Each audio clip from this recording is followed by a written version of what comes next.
Breaking news, DPR RI setujui proses naturalisasi Martin Paes, Tom Heyi, dan Ragnar Oratmangun. Informasi bola selanjutnya, pemain timnas Indonesia Justin Hubner kehilangan nomor punggung di Wolverhampton Wanderers U21 dan resmi bergabung di klub Liga Prancis. Dan yang terakhir, Novarianto mengakui ada pemain titipan di timnas Indonesia U17. Simak selengkapnya di sini hanya di Kamus Bola untuk Anda.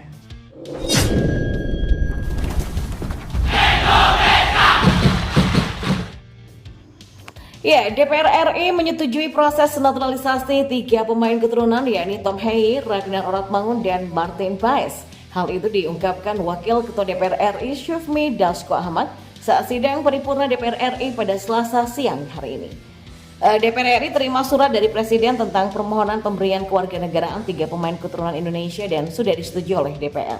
Tulis akun Instagram @football.indonesia. Lantas, apakah Tom Heyi, Ragnar Oratmangun, dan Martin Paes akan langsung menjalani sumpah WNI setelah mendapatkan persetujuan tadi? Jawabannya, belum. Ya, seperti yang diungkapkan oleh Syufmi Dasko Ahmad, selanjutnya Komisi 3 dan 10 DPR RI akan mengadakan rapat soal proses naturalisasi Tom, Ragnar, dan juga Martin. Paling cepat, 2 komisi itu langsung merapatkan proses naturalisasi Martin dan kawan-kawan pada Rabu esok, 6 Maret 2024. Dan setelah rapat selanjutnya menunggu keputusan Presiden atau Kepres soal proses naturalisasi. Jika Kepres sudah keluar, maka agenda selanjutnya adalah mengambil sumpah WNI. Dan jika sudah mendapatkan paspor Indonesia, apakah Martin dan kawan-kawan langsung bisa memperkuat timnas Indonesia? Jawabannya juga masih belum. Ini dikarenakan mereka harus menunggu proses perpindahan federasi yang biasanya memakan waktu 1 minggu. Sekarang yang jadi pertanyaan, apakah nama-nama tadi bisa memperkuat timnas Indonesia melawan Vietnam di kualifikasi Piala Dunia 2026 zona Asia pada 21 dan 26 Maret nanti? Ya, peluangnya bisa dibilang sangat kecil sebab pendaftaran pemain untuk laga timnas Indonesia versus Vietnam dikabarkan akan ditutup pada 13 Maret 2024. Sementara di tanggal tersebut kemungkinan besar Kepres baru keluar sehingga masih ada 2 proses lagi yang harus dilewati oleh Tom serta koleganya. Martin Paes, Tom Heyi, dan Ragnar Oratmangun kemungkinan hanya bisa ikut berlatih pada FIFA Matchday pada Maret 2024. Tapi belum bisa ikut mentas di laga resmi. Baru pada Juni 2024, nama-nama tadi sudah bisa bermain. Ya, keberadaan mereka dibutuhkan saat timnas Indonesia menjamu Irak pada 6 Juni 2024 dan Filipina pada 11 Juni 2024. Dan kita beralih ke informasi bola yang lainnya. Pemain timnas Indonesia Justin Hubner kehilangan nomor punggung di Wolverhampton Wanderers U21. Apakah ini pertanda back 20 tahun ini sudah fix resmi meninggalkan Wolverhampton Wanderers U21? Ya, akhir pekan lalu di channel Instagramnya yang berbayar, Justin mengatakan bakal ada berita besar pada minggu ini. Dan tak lama setelah mengeluarkan unggahan tadi, Justin Hubner membagikan foto-fotonya yang dimana dia membawa banyak koper. Hal itu mengindikasikan bahwa pemegang 5 caps bersama timnas Indonesia ini meninggalkan Wolverhampton Wanderers U21. Kabar itu pun semakin kencang karena Justin menghilang dari skuad Wolverhampton Wanderers U21 saat bersua dengan Newcastle United U21 dini hari tadi.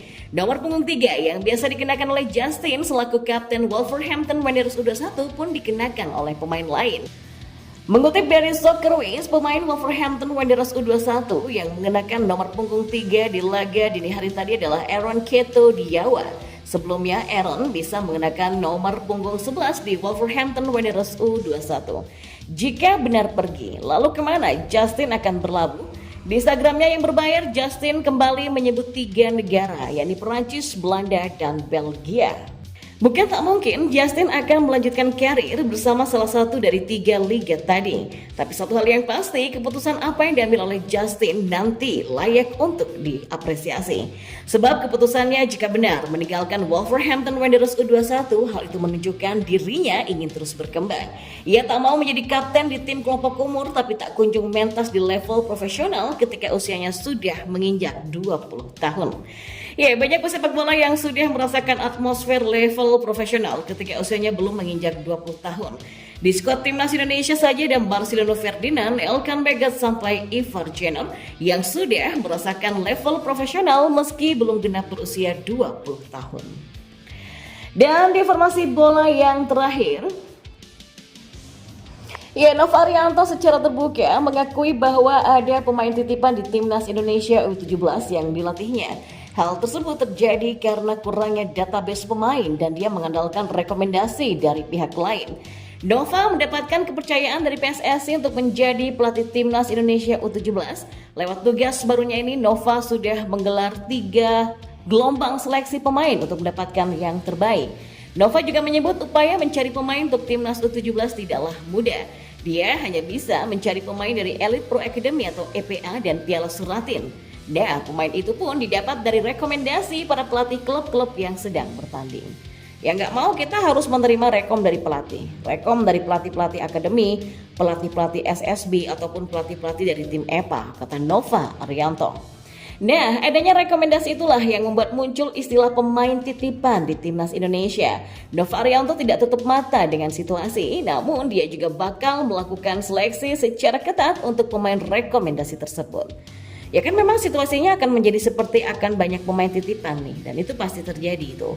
Pasti terjadi karena situasinya kita tidak melihat langsung kualitas si pemain kita, hanya dapat rekomendasi dari pelatih, tapi memang akhirnya kan terakhir kita akan lihat semua.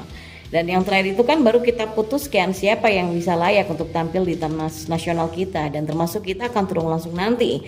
Tegas asisten Sinteyong di Timnas Indonesia tersebut. Nova sendiri punya kriteria ketat di Timnas Indonesia U17. Dia bukan hanya melihat kemampuan pemain secara individu, akan tetapi juga kondisi fisiknya. Bahkan Nova mengaku punya kriteria khusus soal tinggi badan. Nah, hal tersebut bakal membuat Nova berharap klub-klub atau Asprof memberikan rekomendasi pemain yang terbaik dan bukan asal-asalan. Ya, jika dulu membayangkan Timnas Indonesia bermain di ajang Piala Dunia adalah mimpi yang mungkin tidak akan pernah terjadi, maka perubahan yang terjadi di Timnas saat ini sukses mencuri perhatian. Bahkan tidak berlebihan jika kita optimis tidak untuk lolos round di babak kualifikasi dan bermain di round ketiga. Ya, keputusan untuk menarik atau mendatangkan para pemain berdarah Indonesia ini terbukti tepat. Kita telah sama-sama melihat perkembangan pesat Timnas di ajang Piala Asia. Dan proses itu sepertinya akan semakin baik jika melihat beberapa pemain tambahan yang berkualitas yang siap bergabung ke tim Garuda seperti Tom Heyi hingga Ragnar Oratmangun.